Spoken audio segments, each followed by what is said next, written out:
Hi everyone, biomolecules पढ़ रहे थे हम लोग, कार्बोहाइड्रेट्स के बारे में देख रहे थे। और लास्ट लेक्चर तक जो है कार्बोहाइड्रेट्स के क्लासिफिकेशन, जिसमें से हम लोग लास्टली रिड्यूसिंग और नॉन रिड्यूसिंग शुगर के बारे में देखे थे।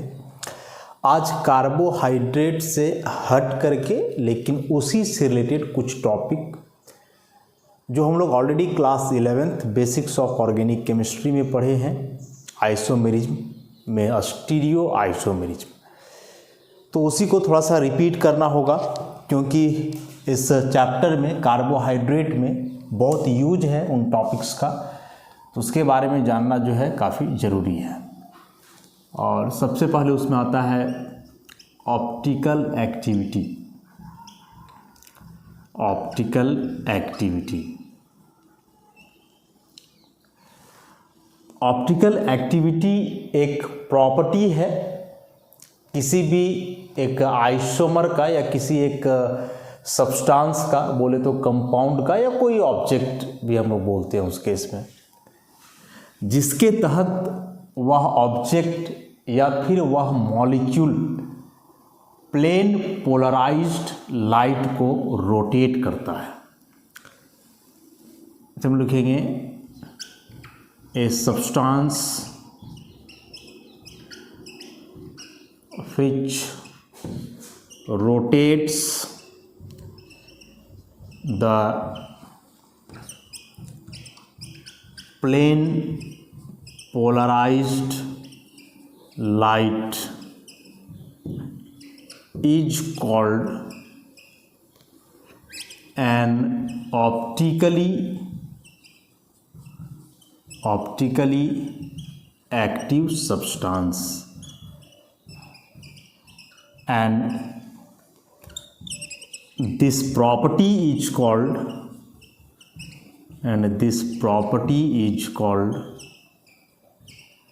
optical activity, and this property is called optical activity।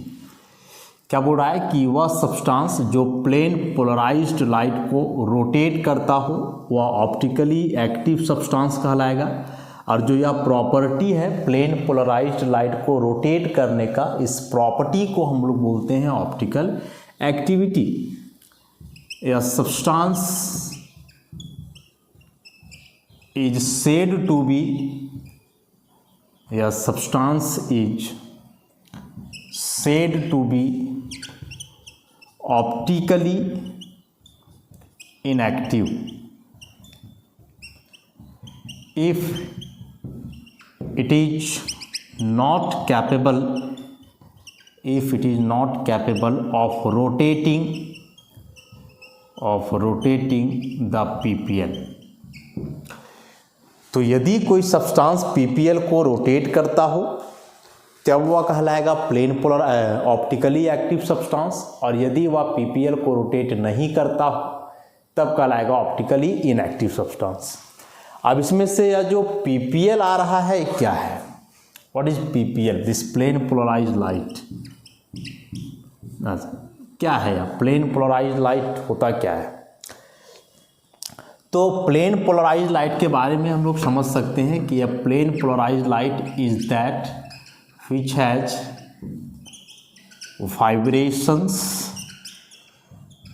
vibrations in only one plane। उस प्रकार का लाइट जिसका वाइब्रेशन एक प्लेन में हो, एक पर्टिकुलर डायरेक्शन में हो, तो वैसे लाइट को हम लोग प्लेन पोलराइज्ड लाइट बोलते हैं। और यह प्लेन पोलराइज्ड लाइट जो है पहले से नहीं होता है, बल्कि ऐसे लाइट को बनाया जाता है। और कैसे बनाते हैं हम लोग? तो by passing the ordinary light through Nicol prism. एक ऑर्डिनरी लाइट को निकोल प्रिज्म से जब आप पास करवाओगे तब जो लाइट बनता है वह प्लेन पोलराइज्ड लाइट कहलाता है। तो खैर इसको डायग्राम से अभी हम लोग समझेंगे। तो प्लेन पोलराइज लाइट का मतलब समझे कि वैसा लाइट जिसका वाइब्रेशन एक सिंगल प्लेन में हो, ऐसे लाइट को बनाया जाता है निकोल प्रिज्म से पास करवा करके। और यदि कोई सब्सटेंस इसी प्लेन पोलराइज्ड लाइट को रोटेट करने के काबिल है, उसको रोटेट कर पा रहा है, तो वह ऑप्टिकली एक्टिव सब्सटेंस कहलाएगा। और यदि वह सब्सटेंस इस पीपीएल को रोटेट नहीं कर रहा है तो वह ऑप्टिकली इनएक्टिव सब्सटेंस कहलाएगा। लाइट को रोटेट करने का जो एबिलिटी हुआ, प्रॉपर्टी हुआ, वही ऑप्टिकल एक्टिविटी कहलाता है। अब यह जो प्लेन पोलराइज्ड लाइट है, इसका रोटेशन दो डायरेक्शन में हो सकता है। इसका जो रोटेशन होगा दो डायरेक्शन में, आइदर क्लॉकवाइज या फिर एंटी क्लॉकवाइज, दो डायरेक्शन में इसका रोटेशन होगा। क्लॉकवाइज मतलब समझ रहे हो, टुवार्ड्स राइट, दाहिने तरफ, टुवार्ड्स राइट। और एंटी क्लॉकवाइज का मतलब हुआ टुवार्ड्स लेफ्ट, बाएं तरफ।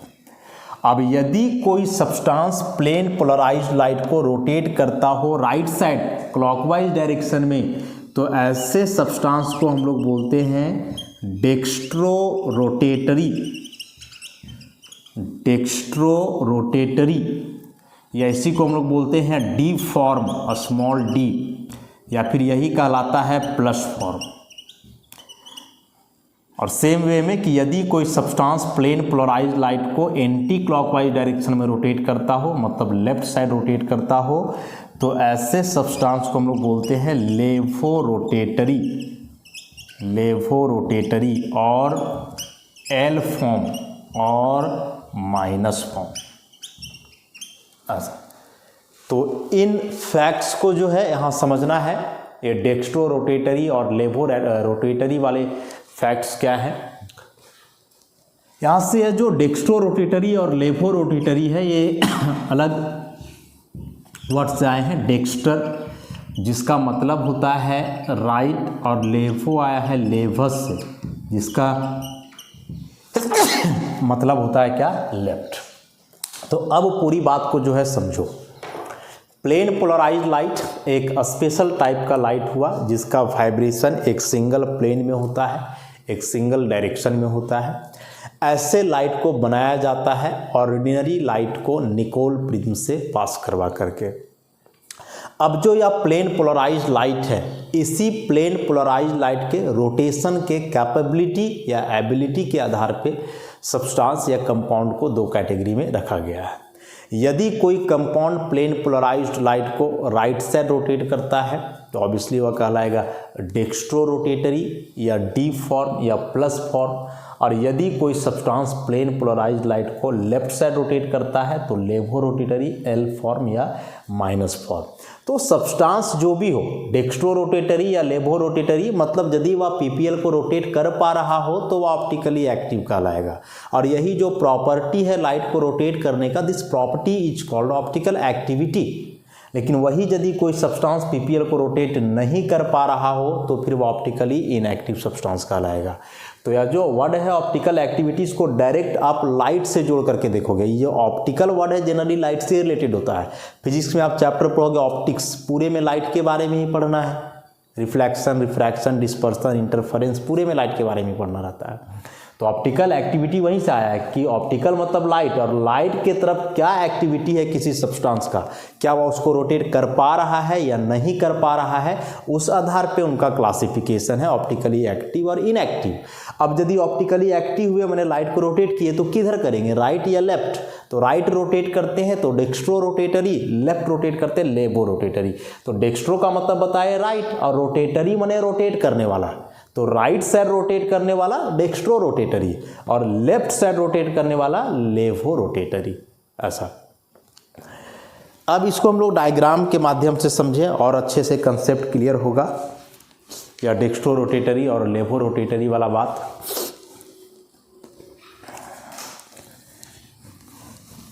बस अभी दिमाग में इतना सा बात रखना है कि यदि कोई सब्सटेंस ऑप्टिकली एक्टिव है तो वह दो कैटेगरी का होगा, आइदर डेक्स्ट्रो रोटेटरी या फिर लेवो रोटेटरी।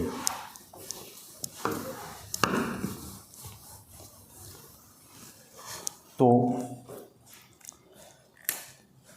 मान लो आप कि कोई ऑर्डिनरी लाइट है, एक बल्ब का लाइट आप ले लो,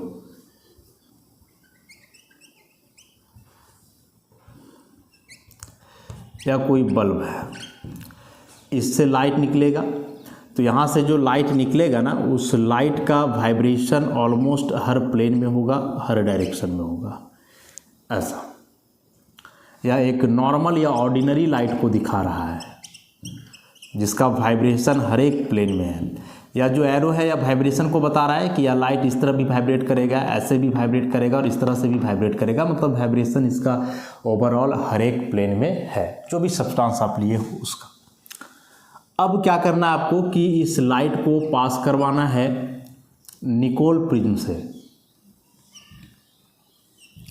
दिस इज निकोल प्रिज्म, जो बना होता है made up of calcite. Calcite is the calcium carbonate.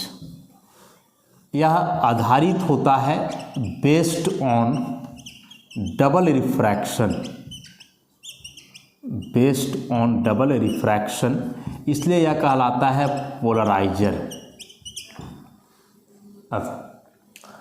तो निकोल प्रिज्म एक्चुअली 2 लेयर में बना ही होता है। जब लाइट यहाँ से क्रॉस करेगा तो जब इस लेयर से जाएगा, ऐसा मतलब रेयरर टू डेंसर, तो एक बार यहाँ रिफ्रैक्शन होगा, फिर जब इससे यहाँ जाएगा तो ये दोनों मीडियम में अंतर होता है, तो एक बार और रिफ्रैक्शन होगा। ओवरऑल लाइट का 2 बार रिफ्रैक्शन होता है, ऐसा।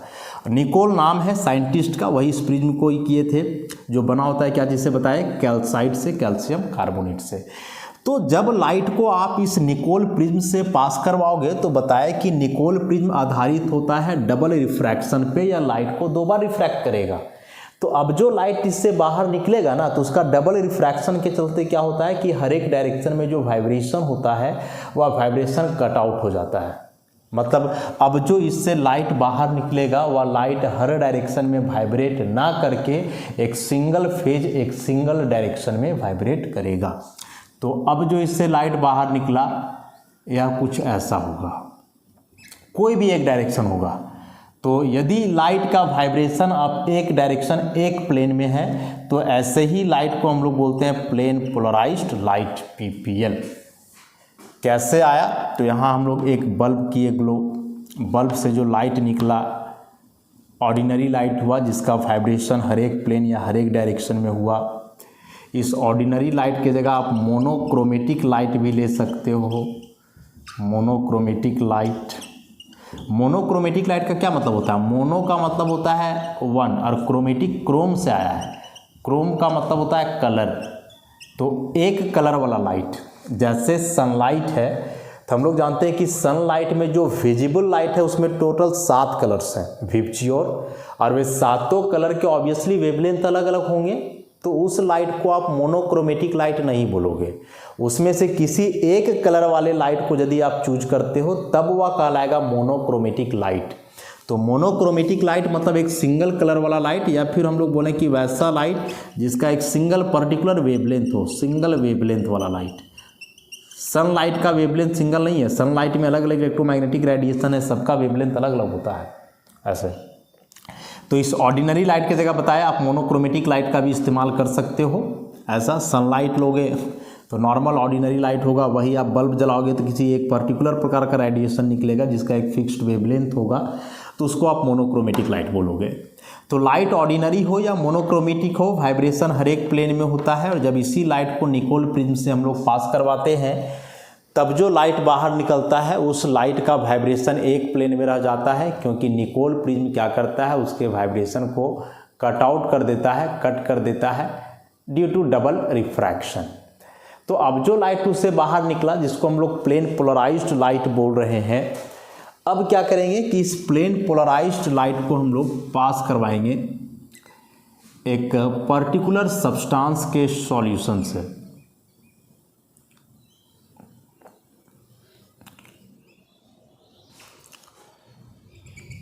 ऐसा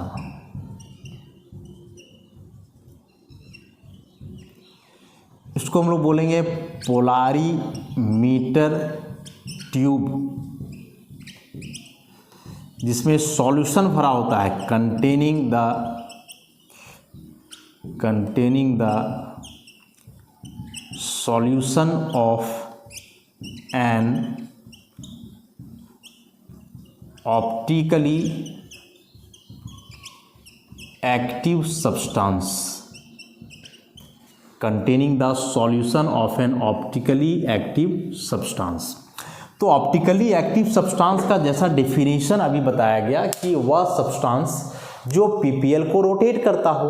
तो यदि इस ट्यूब में आप कोई ऑप्टिकली एक्टिव सब्सटेंस के सॉल्यूशन को भरे हो तो ऑब्वियसली जब लाइट इससे पास होगा और जब लाइट निकलेगा आगे तो अब उस लाइट का डायरेक्शन ओरिजिनल डायरेक्शन नहीं होगा।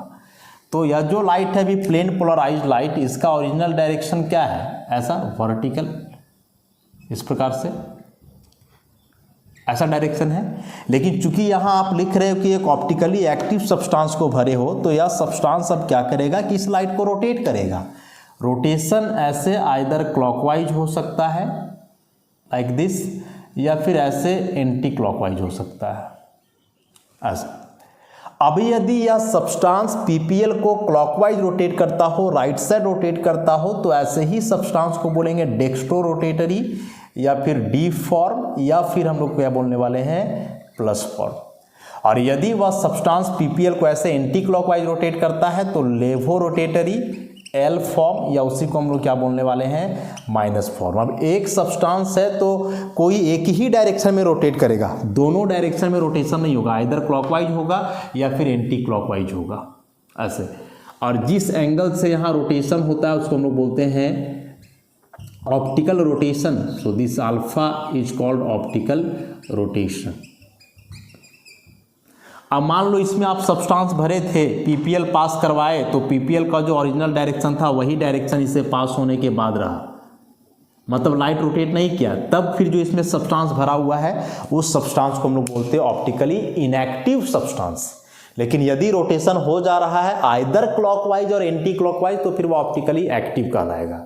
बस अंतर है कि क्लॉकवाइज रोटेट किया तो डेक्स्ट्रो रोटेटरी डी फॉर्म, और एंटी क्लॉकवाइज रोटेट किया तो लेवो रोटेटरी या एल फॉर्म। तो यही पूरा बात जो है हम लोग लिखे थे, अभी पूरे लाइन में समझे थे, उसी को यहाँ डायग्राम के मदद से हम लोग और अच्छे से क्लियर किए। समझ लिए बात को, क्या है लेवो रोटेटरी और डेक्स्ट्रो रोटेटरी। अब मोस्ट इम्पॉर्टेंट यहाँ अल्फा जो है ऑप्टिकल रोटेशन, यह काफ़ी इंपॉर्टेंट है, उसी को हम लोग डील करने वाले हैं इस पूरे चैप्टर में। अब ऑप्टिकल रोटेशन की जगह एक होता है स्पेसिफिक रोटेशन। स्पेसिफिक रोटेशन जिसका सिंबल होता है अल्फा, लैम्डा, और यहाँ होता है टेम्परेचर टी। ये लैम्डा यहाँ हुआ wavelength of light used, wavelength of light used, और टी इज द टेम्परेचर। मतलब कि यह जो अल्फा है ना ऑप्टिकल रोटेशन, इस अल्फा का वैल्यू कुछ फैक्टर्स पे डिपेंड करता है। फर्स्ट ऑफ ऑल इस लाइट के वेवलेंथ पे डिपेंड करेगा, जो लाइट आप यूज कर रहे हो उसके वेवलेंथ पे डिपेंड करेगा। नंबर 2, यहाँ जो आप सब्सटेंस भरे हो उसके नेचर पे डिपेंड करेगा, नेचर ऑफ सब्सटेंस। उसके बाद जो इसमें आप सॉल्यूशन भरे हो इसके कंसंट्रेशन पे डिपेंड करेगा। साथ ही साथ इस ट्यूब का लेंथ, जिसको कि हम लोग सॉल्यूशन का पाथ लेंथ भी बोलते हैं, पाथ लेंथ पे भी डिपेंड करेगा, पाथ लेंथ पे डिपेंड करेगा। और साथ ही साथ यह डिपेंड करता है टेम्परेचर पे। तो ये 5 फैक्टर्स हुए, जो लाइट आप यूज कर रहे हो प्रोसेस के दरमियान उसके वेवलेंथ पे, फिर यहाँ जो सब्सटेंस भरे हो उसके नेचर पे, सॉल्यूशन जो बनाया गया है सब्सटेंस का उसके कंसंट्रेशन पे, और इसका पाथ लेंथ ट्यूब का जो लंबाई है उस पे, और लास्टली किस पर टेम्परेचर पे डिपेंड करता है। तो ये सारे फैक्टर्स के आधार पे जो है अल्फा का वैल्यू यहाँ कैलकुलेट किया जाता है स्पेसिफिक रोटेशन का। जनरली एक सब्सटेंस के लिए या फिर जो कार्बोहाइड्रेट हम लोग पढ़ेंगे उनके लिए जो स्पेसिफिक रोटेशन ऑब्जर्व किया जाता है उस केस में टेम्परेचर होता है 25 डिग्री सेल्सियस, मतलब रूम टेम्परेचर।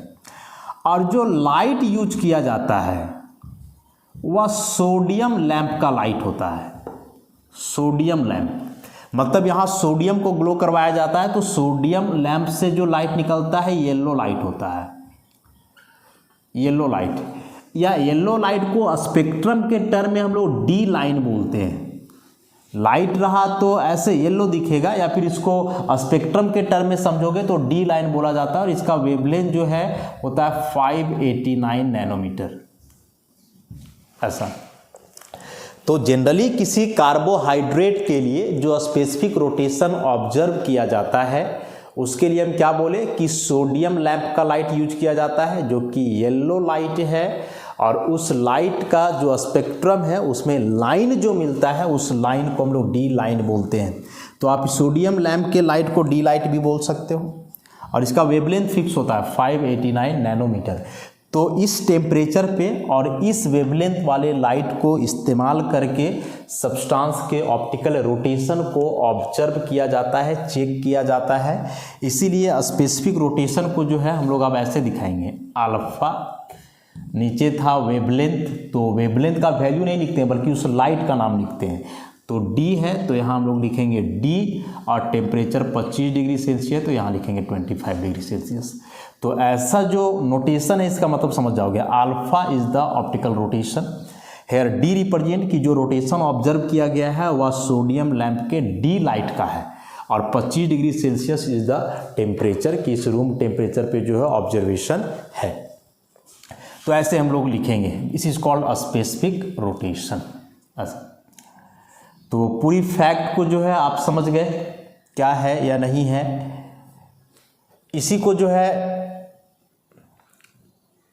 और क्लियरली और वाइडली जो है हम लोग ऑलरेडी बताए क्लास 11th में पढ़ चुके हैं। अभी चूंकि जितना ज़रूरत है इस चैप्टर में उतने से फैक्ट को हम लोग समझेंगे, और ये पूरे कहानी में बस इसका मतलब समझना था हम लोग को। बस इस अल्फा डी और 25 डिग्री सेल्सियस का क्या मतलब है। अल्फा का वैल्यू अब जो आएगा, चूंकि अल्फा एंगल को बता रहा है एक स्पेसिफिक कंडीशन में, टेम्परेचर इतना और डी लाइट का वेवलेंथ ऐसा। तो इस केस में जो अल्फा का वैल्यू आएगा एक बार प्लस में लिखा जाएगा, एक बार माइनस में। तो देखो एंगल का वैल्यू प्लस और माइनस में नहीं हो सकता है। एंगल रोटेशन होगा तो 0 डिग्री, मतलब नहीं हुआ तो 0 डिग्री, और हुआ तो कुछ ना कुछ वैल्यू। अब -10 डिग्री कोई कैसे रोटेट कर सकता है किसी को। तो यहाँ प्लस माइनस का वैल्यू से कोई मतलब ही नहीं रहेगा। Plus is for dextro rotatory, मतलब राइट साइड रोटेट करेगा, and minus is for laevo rotatory, मतलब पीपीएल को लेफ्ट साइड रोटेट करेगा। तो इतना सा बात समझ करके रखोगे आप। तो यह था ऑप्टिकल एक्टिविटी, जिसमें डेक्स्ट्रो रोटेटरी और लेवो रोटेटरी को जो है हम लोग अच्छे से समझे, स्पेसिफिक रोटेशन को जाने, इसका वैल्यू कैसे आता है, उसको वैल्यू कैलकुलेट करने का फॉर्मूला होता है। लेकिन अभी उस कैलकुलेशन पे हम लोग को फोकस नहीं करना है, बस इस नोटेशन का मतलब समझना था, और इसमें डेक्स्ट्रो रोटेटरी और लेवो रोटेटरी का भी मतलब जानना था। अब इसमें आता है फिर DL configuration. DL configuration, DL configuration कहने का मतलब हुआ कि किसी भी पर्टिकुलर कंपाउंड के नाम के पहले D और L कोड यूज किया जाएगा। किस आधार पर यूज किया जाता है, क्या इसका सेंस मतलब हुआ, उसको हम लोग समझेंगे। तो इसके लिए बोल रहा है कि glyceraldehyde is taken as arbitrary standard. Glyceraldehyde is taken as arbitrary standard. देखो ग्लाइसरल्डिहाइड एक स्पेसिफिक टाइप का ऑर्गेनिक कंपाउंड है, जिसका फॉर्मूला होता है कुछ ऐसा, इस प्रकार से होता है। This is glyceraldehyde. ग्लाइसरल्डिहाइड।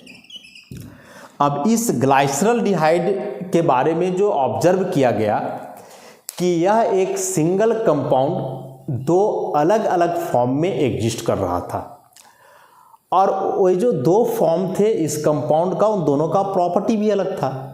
तो कंपाउंड एक ही है लेकिन यह दो अलग अलग फॉर्म में एग्जिस्ट कर रहा है, दोनों का अलग अलग प्रॉपर्टी है, तो फिर हम लोग कैसे असाइन करेंगे कि कौन सा कंपाउंड या कौन सा रिप्रेजेंटेशन किस फॉर्म का है, क्या उसका प्रॉपर्टी है। तो उसके नेचर को एक्सप्लेन करने के लिए जो है ना लोग डी और एल वर्ड या कोड का जो है इस्तेमाल किए। एक अल्फ़ाबेटिकल लेटर यूज किया गया यहाँ डी और एल। तो क्या हम बोले कि ग्लाइसरल्डिहाइड या कंपाउंड है जो नेचुरली दो फॉर्म में एग्जिस्ट करता है, दोनों के अलग अलग प्रॉपर्टीज हैं। तो लोग जब इस कंपाउंड से रूबरू हुए, इसके बारे में जाने, तो उन्होंने ऑब्जर्व किया कि यह दो फॉर्म में एग्जिस्ट कर रहा है जिनका प्रॉपर्टी अलग है, तो फिर दोनों को अंतर कैसे करेंगे हम लोग, दोनों में कैसे हम लोग पहचानेंगे कि कौन सा कंपाउंड किस प्रॉपर्टी वाला है। तो उसको पहचानने के लिए, उसी का एक्सप्लेनेशन के लिए यहाँ कोड क्या आया, डी और एल।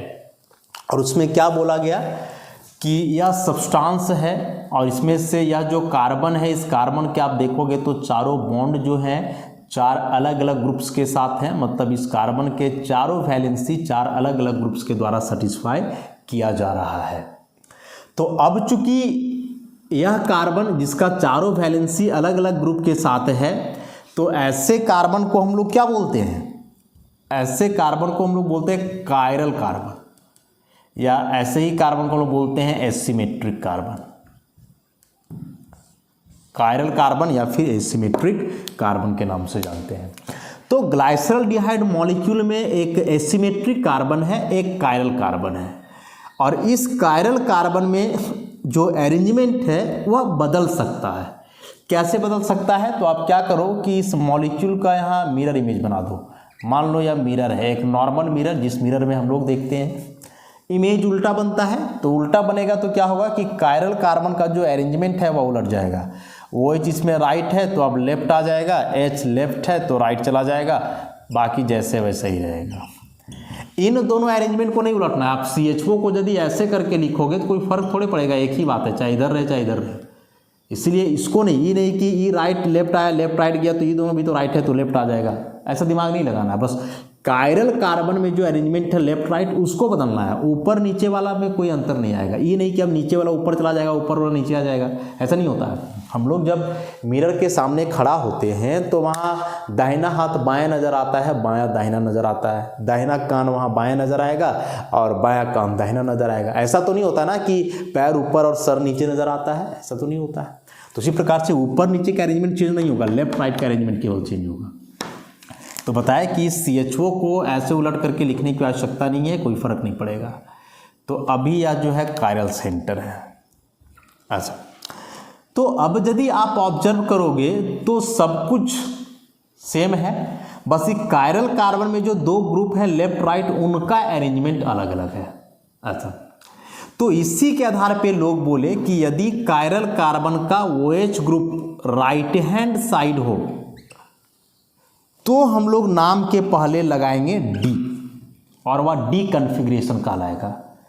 उसी प्रकार से यदि कायरल कार्बन का OH group left hand side हो तो नाम के पहले लगाएंगे एल और वह एल कन्फिग्रेशन कहलाएगा। तो इस तरह से ग्लाइसरल्डिहाइड जो दो फॉर्म में एग्जिस्ट किया उसमें से एक को अब हम लोग बोलेंगे डी ग्लाइसरल्डिहाइड और दूसरे को बोलेंगे एल ग्लाइसरल्डिहाइड। अब डी और एल जो कन्फिग्रेशन है ऑब्वियसली एक दूसरे से अपोजिट है। डी में हम बोले कि OH ग्रुप राइट साइड है और एल में बोले कि OH ग्रुप किधर है, लेफ्ट साइड है, तब तो ये दोनों अलग अलग कन्फिग्रेशन हो गए।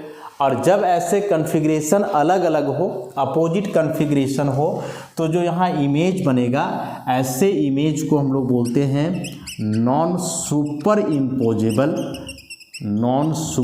Imposable mirror images. Non super imposable मतलब मैच नहीं करेगा। इस पूरे मॉलिक्यूल को उठा करके यहाँ रखोगे तो CHO ढक जाएगा, CH2OH ढक जाएगा, लेकिन OH मैच नहीं करेगा, H और OH मैच नहीं करेगा। अपोजिट हो गया ना, OH राइट है तो यहाँ H राइट चला गया, ऐसा। तो non super imposable mirror image, और जिनका mirror image non super imposable होता है उनको इनैंसियोमर्स हम लोग बोलते हैं। And enantiomers are optically active. Optically active मतलब ये पीपीएल को क्या करेंगे, रोटेट करेंगे। अब एक सब्सटेंस के जो दो इनैंशियोमर्स पीपीएल को रोटेट करते हैं उनका डायरेक्शन अपोजिट होता है लेकिन एंगल सेम होता है। मतलब डी ग्लाइसरॉल्डिहाइड पीपीएल को यदि 10 डिग्री राइट साइड रोटेट करेगा तो एल ग्लाइसरॉल्डिहाइड पीपीएल को 10 डिग्री ही लेफ्ट साइड रोटेट करेगा, तो वैल्यू सेम रहेगा 10 डिग्री, लेकिन यह साइन में अंतर होगा, एक में माइनस लगेगा और एक में क्या लगेगा, प्लस लगेगा। अब कौन प्लस माइनस होगा ये देख करके नहीं बताया जा सकता है, वह तो डिपेंड करेगा उसके एक्सपेरिमेंटल ऑब्जर्वेशन पे। अब ऐसे मॉलिक्यूल यदि हो, एक तो ग्लाइसरॉल्डिहाइड का हम लोग देख लिए, तो बताया कि यह डीएल नोटेशन जो है ग्लाइसरॉल्डिहाइड के लिए ही आया, और इसमें क्या बोला गया कि ग्लाइसरॉल्डिहाइड मॉलिक्यूल में कायरल कार्बन का OH राइट है तो D और लेफ्ट है तो L। तो इसी को आधार मान करके फिर लोग बोले कि जिस प्रकार से ग्लाइसरॉल्डिहाइड के कायरल कार्बन में OH राइट होने से D हो गया, लेफ्ट होने से L हो गया, उसी प्रकार से जितने भी मॉलिक्यूल्स हैं जिसमें OH है कायरल कार्बन में, तो सबका यदि कायरल कार्बन का OH राइट है तो वे D कहलाएंगे और कायरल कार्बन का OH लेफ्ट है तो वे L कहलाएंगे। तो इसके लिए एक मॉलिक्यूल हम लोग बनाए यहाँ जल्दी से, ऐसा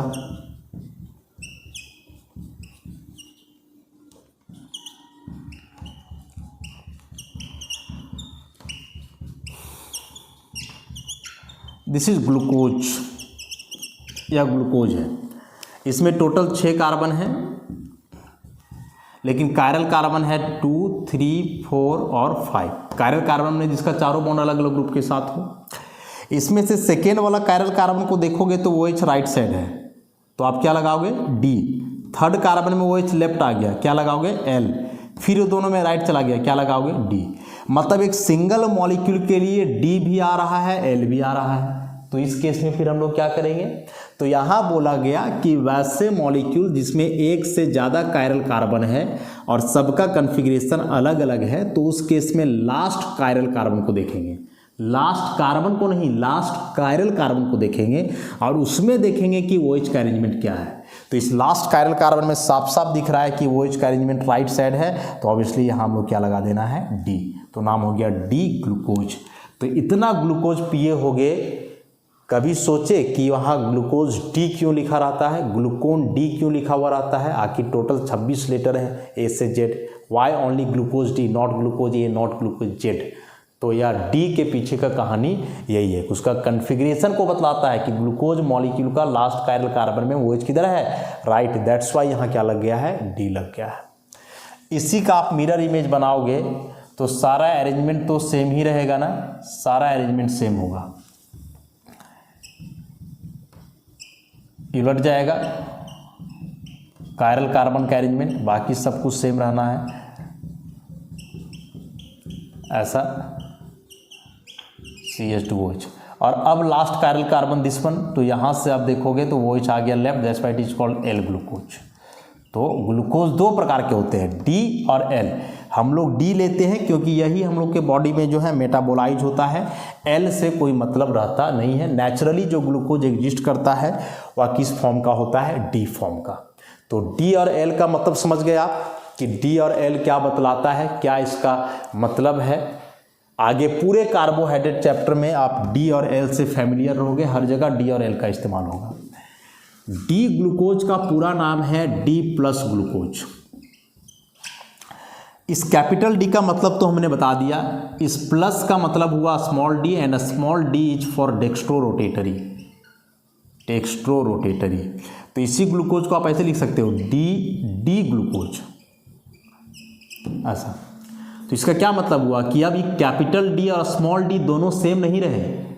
कैपिटल D यहाँ बता रहा है OH ग्रुप के रिलेटिव अरेंजमेंट को, जबकि स्मॉल d बता रहा है पीपीएल के डायरेक्शन के रोटेशन, मतलब पीपीएल के रोटेशन के डायरेक्शन को। उसी प्रकार से कैपिटल L और स्मॉल l भी सेम नहीं रहे, तो स्मॉल d और स्मॉल l बताएगा पीपीएल के रोटेशन के बारे में, कैपिटल D और कैपिटल L बताएगा OH ग्रुप के रिलेटिव अरेंजमेंट के बारे में। तो इस तरह से इस DL वाले बात को हम लोग समझ गए, कैपिटल DL, स्मॉल DL, इसके बारे में भी हम लोग अच्छे से जो है समझ गए। तो आज जो है इस लेक्चर को हम लोग यहीं समाप्त करते हैं, बाकी फिर आगे लेक्चर से करेंगे। धन्यवाद।